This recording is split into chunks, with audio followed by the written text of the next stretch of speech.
মালদার মানিকচকে ভাঙন আতঙ্কে সরছেন নদীর পাড়ের বাসিন্দারা। এলাকায় এখনো পর্যন্ত প্রশাসনের দেখা নেই। প্রশাসনের ভূমিকায় এলাকায় ক্ষোভের সঞ্চার হয়েছে।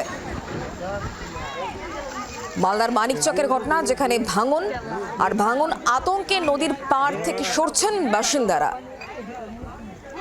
আমরা কথা বলবো রণজয় সিংহ এই মুহূর্তে আমাদের সঙ্গে রয়েছেন, আমাদের প্রতিনিধি টেলিফোন লাইনে। রণজয়, যেভাবে নদীর পাড় ভাঙছে, এলাকার মানুষজন তারা রীতিমতো আতঙ্কিত। প্রশাসনের ভূমিকা এখনো পর্যন্ত কি? এখনো পর্যন্ত প্রশাসনের কর্তাদের কোনো দেখা পাওয়া যায়নি এবং গতকাল থেকে কিন্তু ভাঙন শুরু হয়েছে। মূলত আশঙ্কা করা হয়েছিল যে এই পশ্চিম নদীর জল যখন গঙ্গার অববাহিকার উপর দিয়ে প্রভাবিত হবে, প্রায় 9 লক্ষ কৈশক জল নিয়ে প্রভাবিত হবে, তখন কিন্তু মানিকচকের অবস্থা অত্যন্ত ভয়ঙ্কর হয়ে উঠবে এবং সেই আশঙ্কায় সত্যি হলো।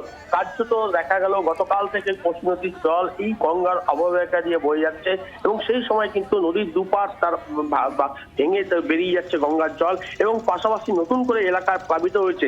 প্রায় 2 মাস হতে চললো গঙ্গার জলে প্লাবিত হয়ে রয়েছে মালদার মানিকচক 3টি গ্রাম পঞ্চায়েত এবং তার পাশাপাশি আজ সকাল থেকেও দেখা যাচ্ছে আরো 3 গ্রাম পঞ্চায়েতের এলাকায় জল ঢুকতে শুরু করেছে এবং গঙ্গার নদীর জলের স্রোতে কিন্তু গোপালপুর অঞ্চল, মানিকচকের থানা ব্লকের গোপালপুর অঞ্চলের বেশ কয়েকটি গ্রাম কিন্তু প্রভাবিত হয়েছে এবং সেখানে প্রবল আকারে ভাঙন শুরু হয়েছে এবং এই ভাঙনের আশঙ্কায় কিন্তু এলাকাবাসী অন্যত্র সরে যাচ্ছেন। মূলত এখনো পর্যন্ত যে তথ্য আমরা পেয়েছি, প্রায় 200টি পরিবার কিন্তু তারা নিজেদের বাড়ি ভেঙে অন্যত্র সরে যাচ্ছেন, কারণ গঙ্গার যে ভয়ঙ্কর রূপ তা কিন্তু তারা প্রত্যক্ষ করছেন এবং তাদের যে দাবি যে এই যে গঙ্গার জল এই মুহূর্তে যখন বয়ে যাচ্ছে তা কিন্তু বিপদসীমার উপর দিয়ে বইবে এবং প্রচন্ড আকারে ভাঙন করবে এবং যে কারণেই তারা সরে যাচ্ছেন এবং তারা কোথায় যাবেন, কোন এলাকায় যাবেন সেটা এখনো ঠিক হয়নি। প্রশাসনের তরফ থেকে কোনোভাবে তাদের সাহায্য করা হচ্ছে না, কোনোভাবে তাদেরকে অন্যত্র সরিয়ে নিয়ে যাওয়ার জন্য ব্যবস্থা করা হচ্ছে না।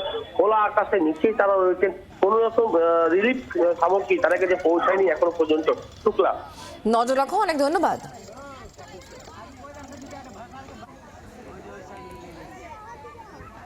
রোজ ভাঙন হচ্ছে, আজকে ভাঙন হলো, কালকে হচ্ছে, সব দিন হচ্ছে। কত বাড়ি কোথায় যাবো কোথায়? আমরা গঙ্গা ভাঙন, আমরা যাবো কোথায়? আমাদের বাড়ি ঘর নাই, আমাদের দেখা নাই, যাবো কোথায়? এখানে প্রচুর ভাঙন হয়ে গেছে, মানুষের এখন 300 পরিবারের মতন বাড়ি ভাঙছে অবস্থা। এদেরকে জায়গাও নাই।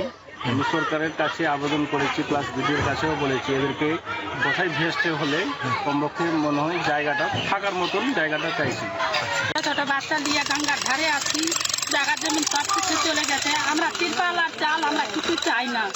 আমি সরকার থেকে আমরা একটা সহ্য একটা চাচ্ছি, একটা কলোনি করে কোথাও আমাদেরকে।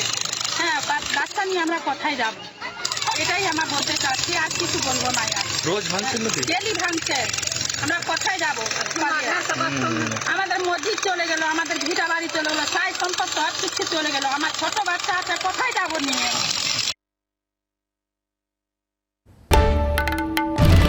বাংলার আওয়াজ, বাঙালির আবেগ, জি 24 ঘন্টা।